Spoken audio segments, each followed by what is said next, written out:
বিকালের নাস্তায়, ইফতারের টেবিলে কিংবা বাচ্চাদের টিফিনে যেখানেই দেন না কেন এই নাস্তাটি সবাই খুব বেশি পছন্দ করে।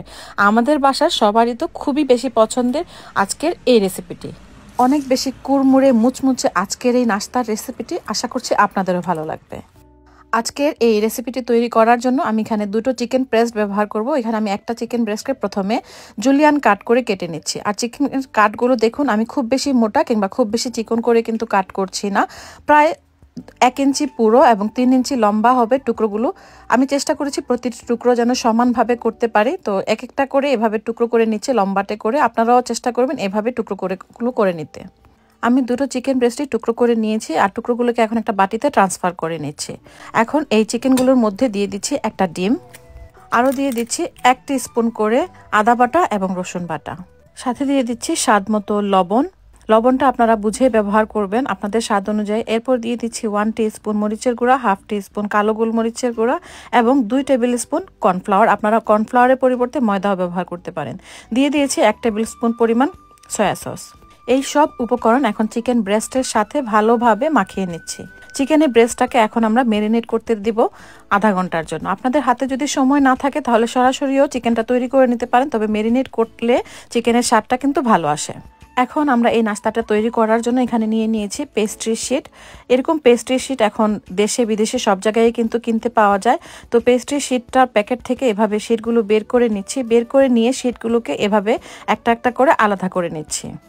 আর আপনারা কিন্তু অবশ্যই এই শীটটা নর্মাল টেম্পারেচারে আসার পরেই আলাদা করবেন। আলাদা করে নিয়ে এভাবে শীটগুলোকে আমি টুকরো টুকরো করে নিচ্ছি। আপনারা নিশ্চয়ই দেখে বুঝতে পারছেন আমি এরকম সমোসা যেভাবে কাটার জন্য আমরা টুকরো করি সেভাবে টুকরো করে নিয়ে এভাবে রোল করে নিচ্ছি। আপনারা এই জিনিসটা দেখলেই কিন্তু বুঝতে পারবেন খুব ভালোভাবে।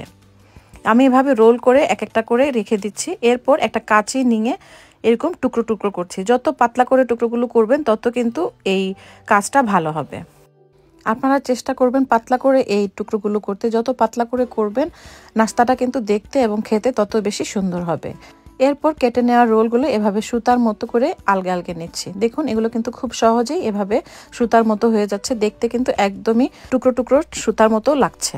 এভাবে দেখুন একটা একটা করে আমি সবগুলো কিন্তু তৈরি করে নিয়েছি সমোসার শীটের সুতা। এখন এই সুতাগুলো থেকে অল্প পরিমাণ নিব আমরা চপিং বোর্ডের উপরে। এরপর সেই ম্যারিনেটেড চিকেনটা নিব। চিকেনের টুকরোগুলোর একটা টুকরো এই সুতাগুলোর উপরে রাখবো।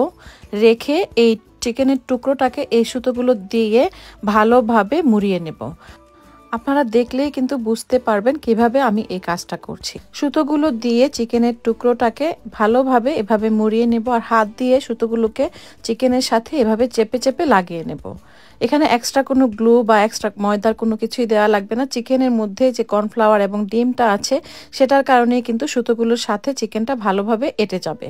আমি আরেকটা টুকরো এভাবে নিয়ে সুতোগুলোর সাথে এভাবে জড়িয়ে নিচ্ছি সুতোগুলোর মধ্যে চিকেনটাকে, আর 2 হাত দিয়ে এভাবে চেপে চেপে দিচ্ছি যেন চিকেন থেকে সুতোগুলো ছুটে না আসে। আপনারা দেখে নিশ্চয়ই বুঝতে পারছেন আমি কাজটা কিভাবে করছি। একে একে সবগুলো সুতার মধ্যে সবগুলো চিকেনের টুকরা আমি এভাবে জড়িয়ে নিয়েছি। এরপর একটা প্যানে আমি যথেষ্ট পরিমাণ তেল নিয়ে নিয়েছি। তেলটা যখন মিডিয়াম আঁচের গরম হয়ে যাবে তখন একটা একটা করে এই টুকরোগুলো দিয়ে দিচ্ছি। তেলের মধ্যে কিন্তু একসাথে খুব বেশি টুকরো একসাথে ভাজতে যাবেন না, একটু ফাঁক ফাঁক রেখেই টুকরোগুলোকে আমি ভেজে নিচ্ছি। আর টুকরোগুলো দিয়ে তেলের মধ্যে দিয়ে সাথে সাথেই কিন্তু নাড়তে যাবেন না, একটু সময় টুকরোগুলোকে ভাজতে দিবেন, মানে ভাজা হতে দিবেন। সুতাগুলো যখন একটু শক্ত হয়ে যাবে তখন আমরা অন্য পাশটা উল্টে দেব। আমি একটা চামচ দিয়ে উপর দিয়ে এভাবে তেলটা উঠিয়ে দিচ্ছি, এতে করে উপর সাইডটাও সাথে সাথে কিন্তু ভাজা হবে। একটা পাশ যখন এরকম সোনালি গোল্ডেন কালার হয়ে যাবে, মানে ক্রিস্পি হয়ে যাবে, তখন অন্য পাশটা উল্টে নিচ্ছি। আপনারা আপনাদের পছন্দ অনুযায়ী ক্রিস্পিনেসটা করে নেবেন। তবে এভাবে ক্রিস্পি করলেই ভালো হয়, কারণ ভেতরে যেহেতু আমরা কাঁচা চিকেন দিয়েছি, এভাবে ক্রিস্পি করে ভেজে নিলে চিকেনটাও কিন্তু ওয়েল কুকড হয়। তো 2 পাশটাই যখন এরকম সুন্দর সোনালি রঙের করে ভাজা হয়ে যাবে তখন একটা একটা করে তেল থেকে উঠিয়ে নিচ্ছি। আর এই তো দেখুন কত সহজে তৈরি হয়ে গেল আমাদের থ্রেড চিকেন বা সুতা চিকেন। দেখতে খুবই সুন্দর, খেতে একদমই মুচমুচে কুরমুরে আর ভেতরে জুসি চিকেন। বুঝতেই পারছেন কতটা স্বাদের এই নাস্তাটি। আশা করছি আজকের আমার এই থ্রেড চিকেন বা সুতা চিকেনের রেসিপিটি আপনাদেরও ভালো লেগেছে। কেমন লেগেছে লাইক এবং কমেন্ট করে জানাতে ভুলবেন না। ভালো লাগলে অবশ্যই শেয়ার করবেন। ভিডিওটি যদি ফেসবুকে দেখে থাকেন তাহলে কিন্তু আমার পেজটি ফলো করতে ভুলবেন না, আর ইউটিউবে দেখে থাকলে অবশ্যই কিন্তু চ্যানেলটি সাবস্ক্রাইব করার অনুরোধ রইল। ইনশাআল্লাহ দেখা হবে পরবর্তীতে এরকমই মজার কোনো রেসিপি নিয়ে। সেই পর্যন্ত ভালো থাকবেন, সুস্থ থাকবেন, সবাই দোয়া করবেন আমার জন্য। আল্লাহ হাফেজ।